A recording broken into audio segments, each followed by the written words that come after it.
ओम शांति। 29 जनवरी 2025।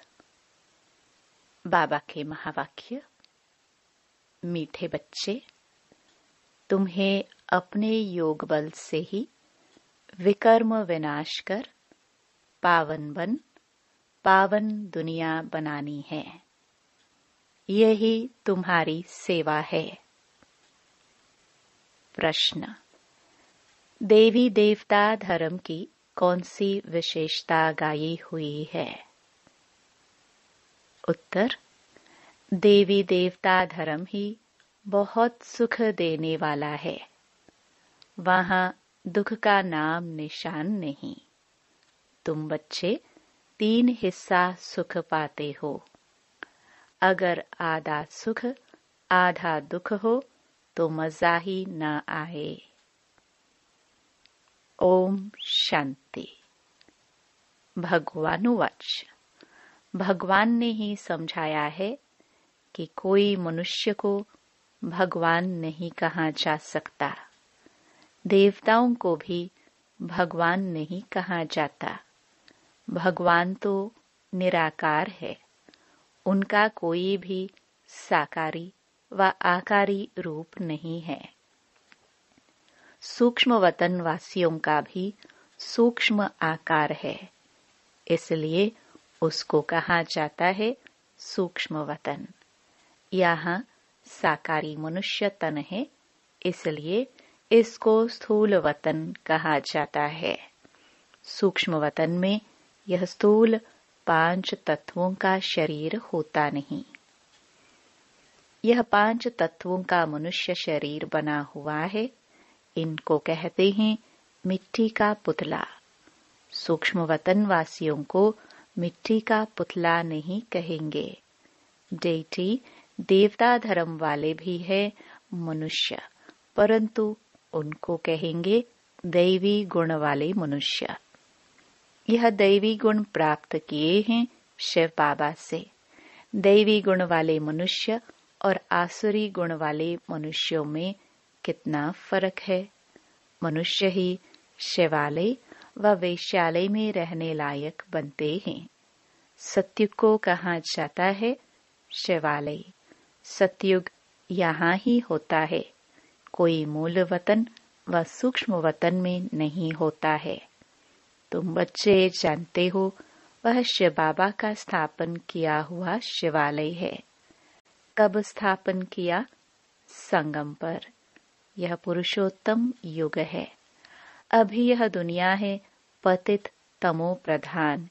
इसको सतो प्रधान नई दुनिया नहीं कहेंगे।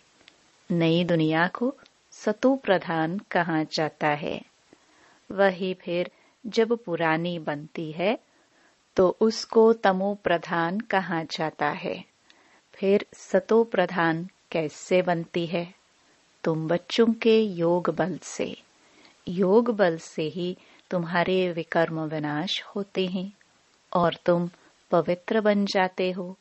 पवित्रता के लिए तो फिर जरूर पवित्र दुनिया चाहिए। नई दुनिया को पवित्र, पुरानी दुनिया को अपवित्र कहा जाता है। पवित्र दुनिया बाप स्थापन करते हैं, पतित दुनिया रावण स्थापन करते हैं। यह बातें कोई मनुष्य नहीं जानते। यह 5 विकार न हो तो मनुष्य दुखी होकर बाप को क्यों याद करे? बाप कहते हैं मैं हूं ही दुख हरता सुख करता। रावण का 5 विकारों का पुतला बना दिया है, 10 शीश का। उस रावण को दुश्मन समझकर जलाते हैं। सो भी ऐसे नहीं कि द्वापर आदि से ही जलाना शुरू करते हैं। नहीं, जब तमो प्रधान बनते हैं तब कोई मतांतर वाले बैठ यह नई बातें निकालते हैं। जब कोई बहुत दुख देते हैं तब उनका एफिजी पुतला बनाते हैं। तो यहाँ भी मनुष्यों को जब बहुत दुख मिलता है तब यह रावण का बूत बनाकर जलाते हैं। तुम बच्चों को 3 हिस्सा सुख रहता है। अगर आधा दुख हो तो वह मजा ही क्या रहा।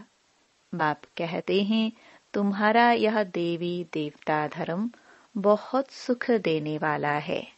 सृष्टि तो अनादि बनी हुई है। यह कोई पूछ नहीं सकता कि सृष्टि क्यों बनी, फिर कब पूरी होगी। यह चक्र फिरता ही रहता है। शास्त्रों में कल्प की आयु लाखों वर्ष लगा दी है। जरूर संगम युग भी होगा जबकि सृष्टि बदलेगी। अभी जैसे तुम फील करते हो ऐसे और कोई समझते नहीं। इतना भी नहीं समझते। बचपन में राधे कृष्ण नाम है, फिर स्वयंवर होता है। दोनों अलग अलग राजधानी के हैं, फिर उनका स्वयंवर होता है तो लक्ष्मी नारायण बनते हैं। ये सब बातें बाप समझाते हैं।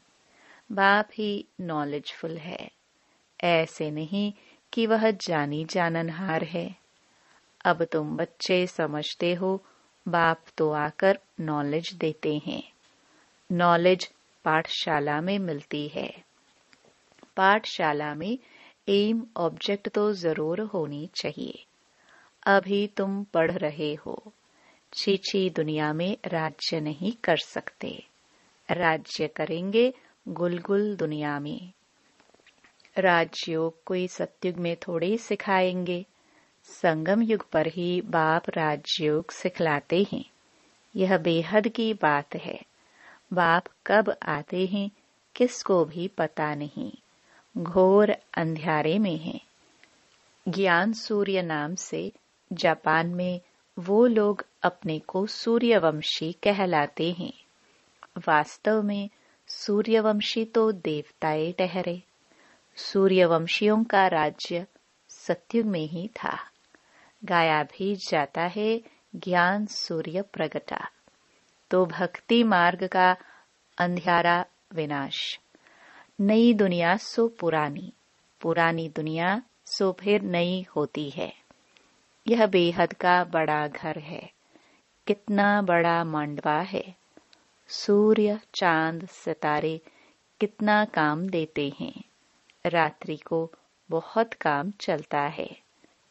ऐसे भी कई राजा लोग हैं जो दिन को सो जाते, रात को अपनी सभा आदि लगाते हैं, खरीदारी करते हैं।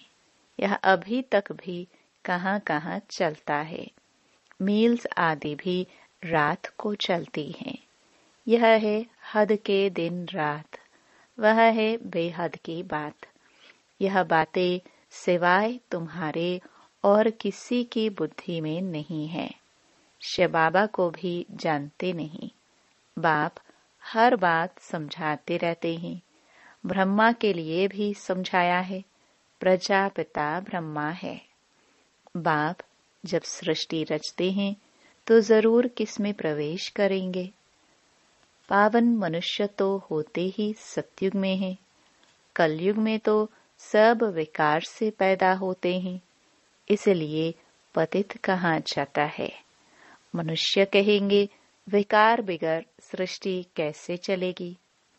अरे देवताओं को तुम कहते हो संपूर्ण निर्विकारी। कितनी शुद्धता से उन्हों के मंदिर बनाते हैं। ब्राह्मण बिगर कोई को अंदर अलाउ नहीं करेंगे। वास्तव में इन देवताओं को विकारी कोई टच कर नहीं सकता, परंतु आजकल तो पैसे से ही सब कुछ होता है। कोई घर में मंदिर आदि रखते हैं तो भी ब्राह्मण को ही बुलाते हैं। अब विकारी तो वह ब्राह्मण भी है, सिर्फ नाम ब्राह्मण है। यह तो दुनिया ही विकारी है, तो पूजा भी विकारियों से होती है। निर्विकारी कहाँ से आए। निर्विकारी होते ही हैं सतयुग में। ऐसे नहीं कि जो विकार में नहीं जाते उनको निर्विकारी कहेंगे। शरीर तो फिर भी विकार से पैदा हुआ है ना। बाप ने एक ही बात बताई है कि यह सारा रावण राज्य है। राम राज्य में है संपूर्ण निर्विकारी, रावण राज्य में है विकारी। सतयुग में पवित्रता थी तो पीस प्रॉस्पेरिटी थी। तुम दिखला सकते हो। सतयुग में इन लक्ष्मी नारायण का राज्य था ना। वहां 5 विकार होते नहीं। वह है ही पवित्र राज्य जो भगवान स्थापन करते हैं। भगवान पतित राज्य थोड़ी स्थापन करते हैं। सतयुग में अगर पतित होते तो पुकारते न। वहां तो कोई पुकारते ही नहीं। सुख में कोई याद नहीं करते। परमात्मा की महिमा भी करते हैं। सुख के सागर, पवित्रता के सागर। कहते भी हैं शांति हो। अब सारी दुनिया में शांति मनुष्य कैसे करेंगे? शांति का राज्य तो एक स्वर्ग में ही था। जब कोई आपस में लड़ते हैं तो सुलह शांति कराना होता है। वहां तो है ही एक राज्य। बाप कहते हैं इस पुरानी दुनिया को ही अब खत्म होना है। इस महाभारत लड़ाई में सब विनाश होते हैं। विनाश काले विपरीत बुद्धि। अक्षर भी लिखा हुआ है। बरोबर पांडव तो तुम हो ना। तुम हो रूहानी पंडे। सबको मुक्ति धाम का रास्ता बताते हो। वह है आत्माओं का घर शांति धाम। यह है दुखधाम। अब बाप कहते हैं इस दुखधाम को देखते हुए भी भूल जाओ। बस अभी तो हमको शांति धाम में जाना है। यह आत्मा कहती है। आत्मा रियलाइज करती है। आत्मा को स्मृति आई है कि मैं आत्मा हूँ। बाप कहते हैं मैं जो हूँ, जैसा हूँ, और तो कोई समझ ना सके। तुमको ही समझाया है मैं बिंदी हूँ। तुम्हें यह घड़ी घड़ी बुद्धि में रहना चाहिए कि हमने 84 का चक्र कैसे लगाया है। इसमें बाप भी याद आएगा, घर भी याद आएगा, चक्र भी याद आएगा। इस वर्ल्ड की हिस्ट्री ज्योग्राफी को तुम ही जानते हो। कितने खंड हैं, कितनी लड़ाई आदि लगी। सतयुग में लड़ाई आदि की बात ही नहीं। कहाँ राम राज्य, कहाँ रावण राज्य। बाप कहते हैं अभी तुम जैसे कि ईश्वरीय राज्य में हो, क्योंकि ईश्वर यहाँ आया है राज्य स्थापन करने। ईश्वर खुद तो राज्य करते नहीं, खुद राजाई लेते नहीं, निष्काम सेवा करते हैं। ऊंच ते ऊंच भगवान है, सब आत्माओं का बाप। बाबा कहने से एकदम खुशी का पारा चढ़ना चाहिए। अतीन्द्रिय सुख तुम्हारी अंतिम अवस्था का गाया हुआ है। जब इम्तिहान के दिन नजदीक आते हैं उस समय सब साक्षात्कार होते हैं। अतीन्द्रिय सुख भी बच्चों को नंबरवार है। कोई तो बाप की याद में बड़ी खुशी में रहते हैं।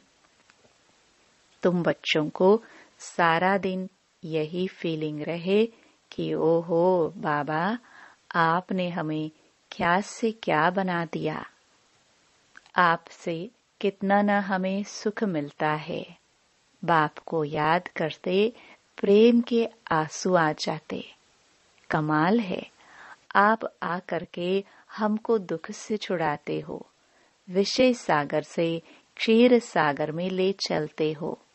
सारा दिन यही फीलिंग रहनी चाहिए। बाप जिस समय तुमको याद दिलाते हैं तो तुम कितने गदगद होते हो। शिव बाबा हमको राजयोग सिखला रहे हैं। बरोबर शिवरात्रि भी मनाई जाती है, परंतु मनुष्यों ने शिव बाबा के बदले श्री कृष्ण का नाम गीता में दे दिया है। यह बड़े ते बड़ी एकज भूल है। नंबर 1 गीता में ही भूल करती है। ड्रामा ही ऐसा बना हुआ है। बाप आकर यह भूल बताते हैं कि पतित पावन मैं हूँ व श्री कृष्ण। तुमको मैंने राजयोग सिखलाए, मनुष्य से देवता बनाया। गायन भी मेरा है ना, अकाल मूर्त अजोनी। श्री कृष्ण की यह महिमा थोड़ी कर सकते, वह तो पुनर्जन्म में आने वाला है। तुम बच्चों में भी नंबरवार है, जिनकी बुद्धि में ये सब बातें रहती हैं। ज्ञान के साथ चलन भी अच्छी चाहिए। माया भी कोई कम नहीं। जो पहले आएंगे वह जरूर इतनी ताकत वाले होंगे। पाठधारी भिन्न भिन्न होते हैं ना। हीरो हीरोइन का पाठ भारतवासियों को ही मिला हुआ है। तुम सबको रावण राज्य से छुड़ाते हो। श्रीमत पर तुमको कितना बल मिलता है। माया भी बड़ी दुष्टुर है, चलते चलते धोखा दे देती है। बाबा प्यार का सागर है, तो तुम बच्चों को भी बाप समान प्यार का सागर बनना है। कभी कड़वा नहीं बोलो। किसको दुख देंगे तो दुखी होकर मरेंगे। यह आदतें सब मिटानी चाहिए। गंदे ते गंदी आदत है विषय सागर में गोते खाना। बाप भी कहते हैं काम महाशत्रु है। कितनी बच्चियां मार खाती है। कोई कोई तो बच्ची को कह देंगे भल पवित्र बनो। अरे पहले खुद तो पवित्र बनो। बच्ची दे दी, खर्चे आदि के बोझ से और ही छूटा, क्योंकि समझते हैं पता नहीं इनका तकदीर में क्या है। घर भी कोई सुखी मिले या ना मिले। आजकल खर्चा भी बहुत लगता है। गरीब लोग तो झट दे देते हैं, कोई को फिर मोह रहता है। आगे एक भिलिनी आती थी, उनको ज्ञान में आने नहीं दिया, क्योंकि जादू का डर था। भगवान को जादूगर भी कहते हैं। रहमदिल भी भगवान को ही कहेंगे, श्री कृष्ण को थोड़ी कहेंगे। रहमदिल वह जो बेरहमी से छुड़ाए। बेरहमी है रावण, पहले पहले है ज्ञान। ज्ञान, भक्ति, फिर वैराग्य। ऐसे नहीं कि भक्ति ज्ञान फिर वैराग्य कहेंगे। ज्ञान का वैराग्य थोड़ी कह सकते। भक्ति का वैराग्य करना होता है। इसलिए ज्ञान, भक्ति, वैराग्य यह राइट अक्षर है। बाप तुमको बेहद का अर्थात पुरानी दुनिया का वैराग्य कराते हैं। सन्यासी तो सिर्फ घर बार से वैराग्य कराते हैं। यह भी ड्रामा में नोंद है। मनुष्यों की बुद्धि में बैठता ही नहीं। भारत 100% सॉल्वेंट, निर्विकारी, हेल्दी था। कभी अकाले मृत्यु नहीं होती थी। इन सब बातों की धारणा बहुत थोड़ों को ही होती है। जो अच्छी सर्विस करते हैं वह बहुत साहूकार बनेंगे। बच्चों को तो सारा दिन बाबा बाबा ही याद रहना चाहिए, परंतु माया करने नहीं देती। बाप कहते हैं सतो प्रधान बनना है तो चलते फिरते खाते मुझे याद करो। मैं तुमको विश्व का मालिक बनाता हूँ। तुम याद नहीं करेंगे। बहुतों को माया के तूफान बहुत आते हैं। बाप समझाते हैं यह तो होगा, ड्रामा में नोंद है। स्वर्ग की स्थापना तो होनी ही है। सदैव नई दुनिया तो रह नहीं सकती। चक्कर फिरेगा तो नीचे जरूर उतरेंगे। हर चीज नई से पुरानी जरूर होती है। इस समय माया ने सबको अप्रैल फूल बनाया है। बाप आकर गुलगुल बनाते हैं। अच्छा, मीठे मीठे सिखिलदे बच्चों प्रति माता पिता बाप दादा का याद प्यार और गुड मॉर्निंग। रूहानी बाप की रूहानी बच्चों को नमस्ते। धारणा के लिए मुख्य सार। पहला, बाप समान प्यार का सागर बनना है। कभी किसी को दुख नहीं देना है। कड़वे बोल नहीं बोलने हैं। गंदी आदतें मिटा देनी है। दूसरा, बाबा से मीठी मीठी बातें करते इसी फीलिंग में रहना है कि ओहो बाबा, आपने हमें क्या से क्या बना दिया। आपने हमें कितना सुख दिया है। बाबा, आप क्षीर सागर में ले चलते हो। सारा दिन बाबा बाबा याद रहे। वरदान। सर्व संबंध और सर्व गुणों की अनुभूति में संपन्न बनने वाले संपूर्ण मूर्त भव। संगम युग पर विशेष सर्व प्राप्तियों में स्वयं को संपन्न बनाना है। इसलिए सर्व खजाने, सर्व संबंध, सर्व गुण और कर्तव्य को सामने रख चेक करो कि सर्व बातों में अनुभवी बने हैं। यदि किसी भी बात के अनुभव की कमी है तो उसमें स्वयं को संपन्न बनाओ। एक भी संबंध व गुण की कमी है तो संपूर्ण स्टेज व संपूर्ण मूर्त नहीं कहला सकते। इसलिए बाप के गुणों व अपने आदि स्वरूप के गुणों का अनुभव करो, तब संपूर्ण मूर्त बनेंगे। स्लोगन। जोश में आना भी मन का रोना है। अब रोने का फाइल खत्म करो। अपनी शक्तिशाली मनसा द्वारा सकाश देने की सेवा करो। मनसा सेवा करने के लिए सर्व शक्तियों को अपने जीवन का अंग बना लो। ऐसे बाप समान परफेक्ट बनो जो अंदर कोई डिफेक्ट न हो। तब श्रेष्ठ संकल्पों की एकाग्रता द्वारा अर्थात मनसा द्वारा स्वतः सकाश फैलेगी। ओम शांति।